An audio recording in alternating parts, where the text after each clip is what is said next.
Klaasen எத்தனை ஒரு ரீசனால இந்த மாதிரி ரிட்டையர்மெண்ட் ஆயிருக்காரு அப்படின்னு பார்த்தீங்கன்னா, பழையபடி நல்லா கிரிக்கெட் என்ஜாய் பண்ணி விளையாட முடியல.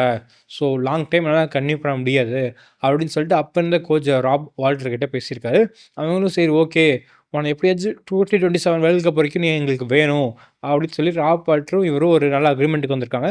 ஆஸ் சூன் அஸ் இந்த சாம்பியன்ஷிப் ட்ராஃபி முடிஞ்சதுக்கப்புறம் ராப் வால்டர் வந்து ரிசைன் ஆயிடுறாரு. அதுக்கப்புறம் கிளாஸன் வந்து இந்த மாதிரி மற்ற லீக்கில் போய் 4 லீக் ஆடுறாரு. எம்எல்சிலாம் போய் ஆடுறாரு. ஸோ அந்த 4 லீக் ஆடுறனால சவுத் ஆஃப்ரிக்கா மேட்சஸ் ஆட முடியாது. சவுத் ஆஃப்ரிக்கா, ஜிம்பாப்வே, நியூசிலாந்து அந்த சவுத் ஆஃப்ரிக்கா கிரிக்கெட் போர்டு வந்து இது இல்லை, நீங்கள் விளையாடி தான் ஆகணும் அப்படிங்கிற மாதிரி ஒரு கட்டாயத்துக்கு கொண்டு வர பார்த்தாங்க. ஸோ கிளாஸன் அந்த ஒரு ரீசனால் ராப் வால்டரும் வெளியே போயிட்டார்ல.